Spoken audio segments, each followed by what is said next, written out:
Welcome to Fad or Future. This is episode 4. Believe it or not, we've made it through 4 episodes of this.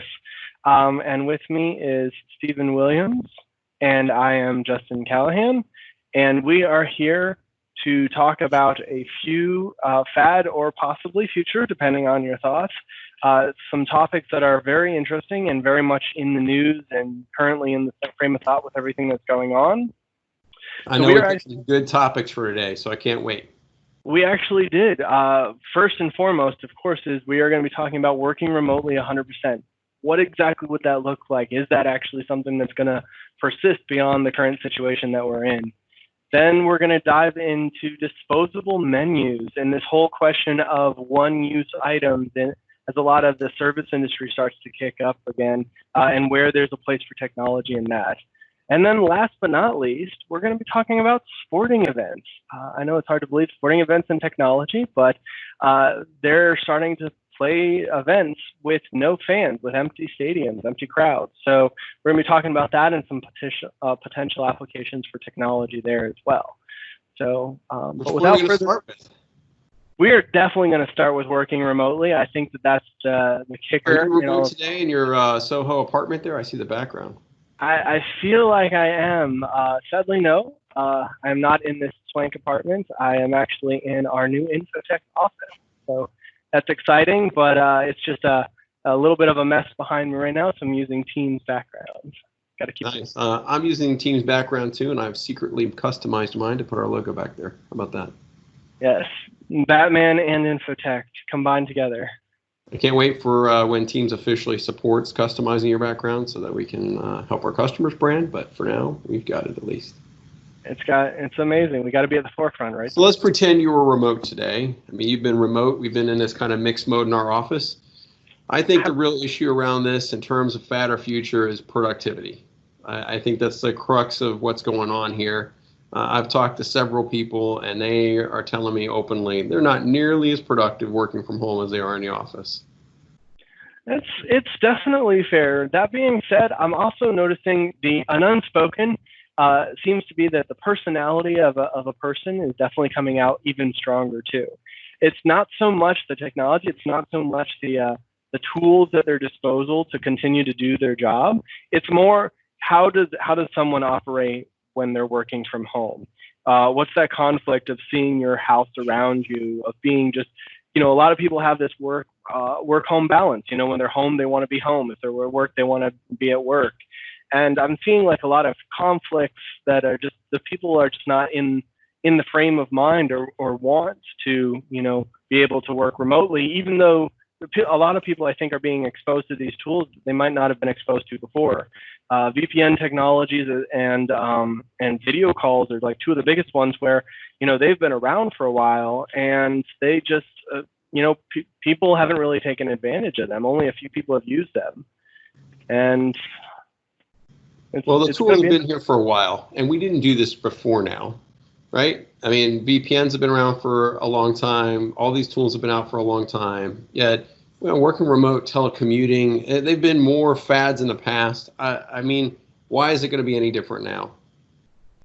I definitely agree. I don't think we're going to see nearly 100% adoption, but I think what's exciting, I think at least, is that we're starting to ask the questions, and it's no longer just, oh, no, this job can't be done remotely. It's more of a question of, no, it's just preferred not to, or there's more of a preference and compatibility for a business too. And you cannot discount the ability of doing business face to face, especially when you're trying to collaborate and everything.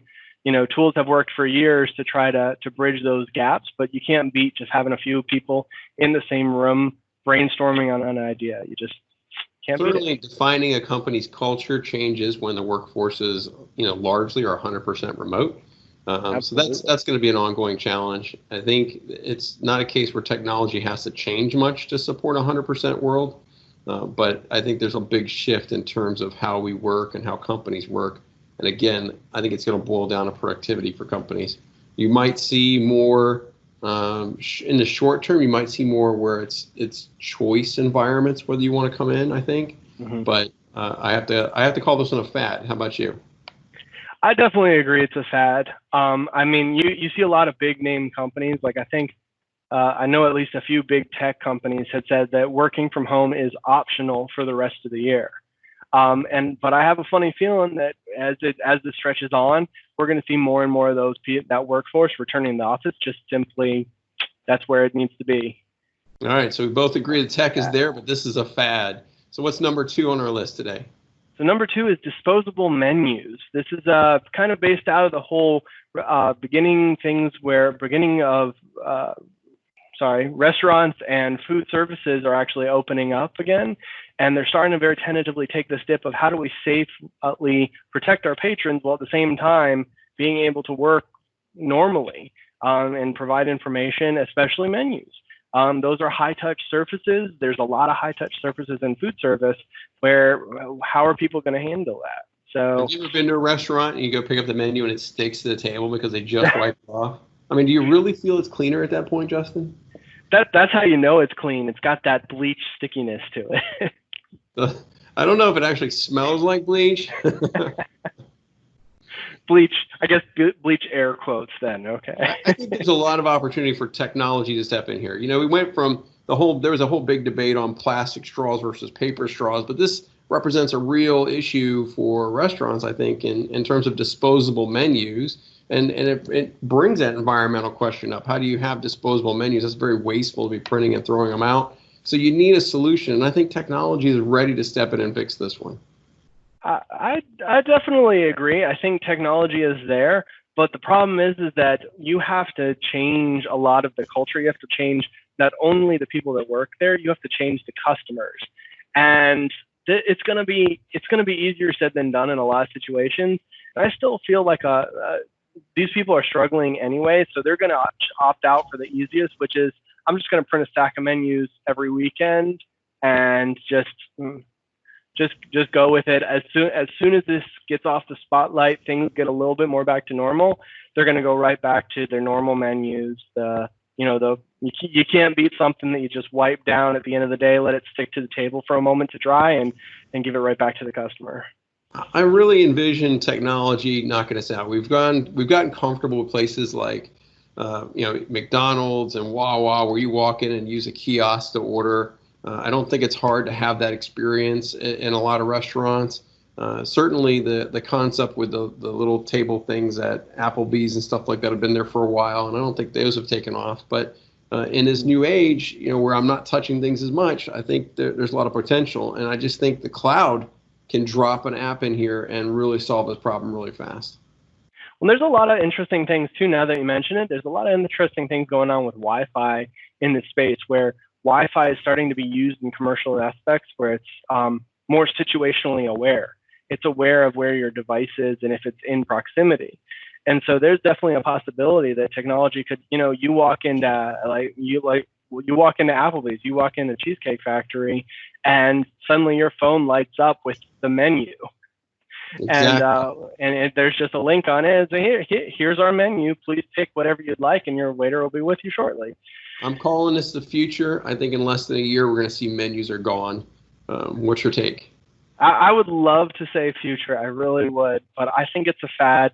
I think it's the path of least resistance in a field that's already struggling a little bit. I think it's going to be a fad. All right. What's our last topic today? So last topic is actually a fun one. So we have sporting events with no fans. And man, talk about a gap of just a need. People need to be inside these live events to be in the thick of it.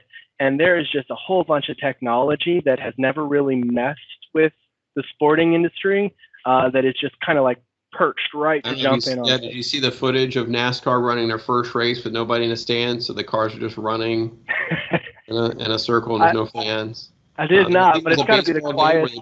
They put paper people in the stands just to make it look like there were people there. And I've heard other stadiums are like piping in audience sound for ambiance to like not freak out the players.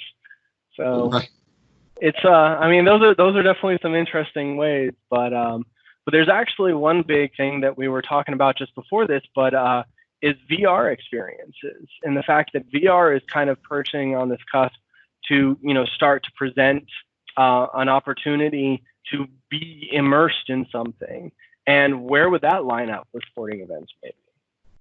I used the Samsung VR experience when the Olympics were in South America, and I wasn't in South America, but I felt like I was there. I put the VR on, and literally I'm on the floor watching the gymnastic routines go. I couldn't have gotten a better seat if I'd got on an airplane, bought the best ticket, and hung out at a venue waiting to get in. I really think there's some potential for VR with sporting events. I definitely agree. And one thing that I was thinking about this is interesting is that VR can actually open up this whole possibility of new clientele, new users that would maybe never be interested in the first place, especially with sporting events. Like you said, with the Olympics, there are some people that just might opt out because they don't want to travel to South America. They don't want to be in this massive crowd with tens of thousands of people. But they would absolutely be willing to pay NBC, maybe a subscription fee to be able to be a part of that VR experience, be in the thick of it, be right on the mats at any of the events. Think about it. You could be on the 50-yard line for every game with the NFL. Exactly. And a lot of people would pay to have that experience. Now, that being said, these places that we're talking about the Olympics, we're talking about NASCAR and football. These are events where half of it is being there. Half of it is the ambiance that you're in, the ability to munch down on your $10 hot dog and your $15 beer. These things are definitely really strongly integrated with people. And so it'll be interesting to see after this passes and we start allowing these opportunities to come up, people just snapping back and just going back to what they want to do. An Oculus headset is what, under $200 now? Fair. You couple that with an Oculus app from the NFL that puts me on the 50-yard line for some monthly fee. They already have the NFL pass. What is it, like $25 a month? This is a no-brainer to go from being a season pass holder where I'm risk, the potential exposure to viruses from other people, to being on the best seat possible for every single game with my VR headset, still enjoying my snacks and beer at home. I think this is the future. What's your call? I would love to say it's the future, but I think I'm still going to have to go with FAD. That's FAD for all free for me. That being said, though, it's very interesting. Like you're saying, a lot of these things, especially if the NFL gets involved with an NFL app, that's a lot of legwork. That's a lot of research and development on their side to make something like that happen. I don't see them, if they get that far, I don't see them backing away from that. I don't see them pushing it any less. And I see us possibly being in a world where both happen simultaneously, where we can, if you can't make it to the away game, that's okay. Get the VR experience. You're going to have the best of both worlds. But we'll have to see. All right. So we both agreed that, working remotely is a fad. Technology's been here for a while. There's going to be a little bit of it, but we're going to put people back to work in offices. Yet we disagree on disposable menus and sporting events. I'm future for both of those things. You're fad for both of those things. No, not pessimistically, but I hope to be proven wrong. We'll have to see. Okay. Maybe in a few more All right. Well, as always, people can subscribe and please like our video. We're working hard to get our subscriber goal up, so definitely help us out. Thank you for a great conversation as always, Justin. Thank you. Thank you very much. Have a wonderful day, everyone. All right. Bye. Bye.